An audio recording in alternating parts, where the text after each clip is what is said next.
Hello everyone, Mr. Pangborn here.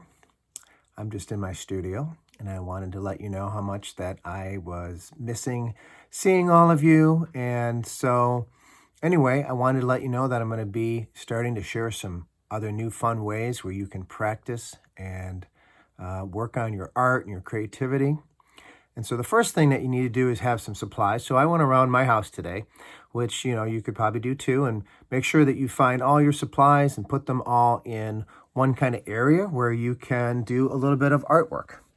So I found, what did I find? I found some markers, found some colored pencils today. What else? Let's see. Just a regular pencil, that works a lot of the time, really good. Actually found a roll of tape that I'm going to be using. And so anyway, I'm going to show you a few of these symbols that I use in my artwork sometimes. And they represent peace, love, and happiness, which is always good, right? And so let me sit you down right here. I got a new little piece of paper in my little new setup that I got going on here.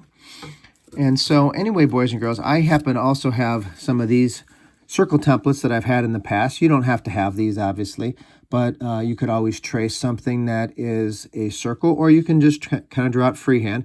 So the first thing that I'm going to do is draw like a circle like that. Sometimes I even like to just use a black thin marker and trace it in.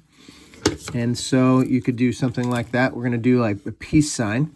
And so then you can either take a ruler or you can just kind of freehand it like this, draw a line straight down, and then one little line to the side right there, and then another side. This kind of looks almost like a triangle area. And then if you wanted to start to figure out ways that you could color that in, that would be kind of a fun way to do that as well. And so maybe I'm just gonna do a little almost sunset looking colors here. I like those warm colors today because it's a little too cold out. So maybe I'll use some yellow and maybe some orange here, because we know those are the warm colors, along with red. And so anyway, I'm just kind of blending them a little bit. Kind of looks kind of nice when you just kind of blend them just like this. Maybe I'll do a little bit more. This is kind of like a pinkish color. This looks cool, almost like magenta. And then you could always add little details inside of it with the black marker. Maybe there's like some birds flying around or something to that effect. So anyway, that could be one way you could play around with making like different peace signs and putting different decorations on the inside of them. Okay, that's kind of cool. And then another one I wanted to have you look at was kind of a heart that has a little bit of life to it. So I'm going to be making my heart shape, something like that.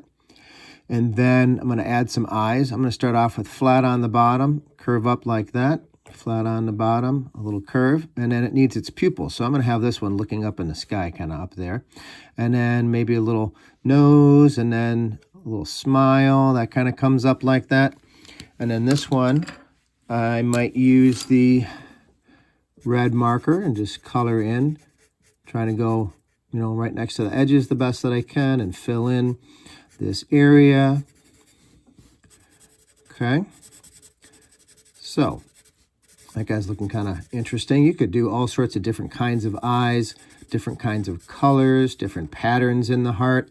You could do like 10 different ones and see how many different ways that you could color them in, or change the eyes, or change, different parts of the actual piece. Okay, that looks pretty good.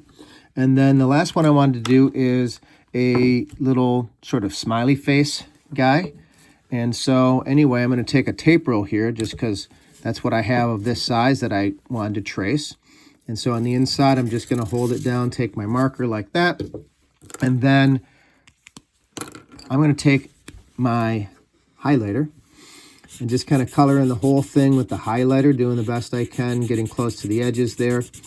And then once I have this colored in, I'm thinking about what the eyes, nose, and mouth might look like. You could make it an emoji type of a design if you wanted to, or just kind of like a smiley face just to kind of represent happiness. And you could figure out what kind of smiley face you might want to put in there. You want to put like, eyelashes on it, or do you want to do something different with it? That's fine too. You can be creative with all of that stuff. And so anyway, I'm just going to finish coloring this in. I'm doing the yellow first because I don't want the black marker to kind of mix with it and make it all blurry. So I'm just going to add some big eyes like this. Okay, maybe even just color those in most of the way. Let's see if that looks good. Okay, maybe I'll color them in all the way. Let's color them all the way this time. All right, so I'm going to just color that all in just like that. And then just maybe make a big old smiley face, maybe a little bit of those lines right there. And that would be one of my simple smiley faces for the day. You could even add a hat if you wanted to. Maybe this guy, I'm just thinking of a little hat he needs. So let's just put a little hat on him sideways. That'd be kind of fun. So anyway, we can color that in just like that. And it's fun to kind of be creative and find different ways to make those different colors or different designs. And so anyway, so boys and girls, I hope you had fun taking a look at some of those ideas, and I can't wait to share some more ideas with you pretty soon. So that's all I have for today. Until next time, take care.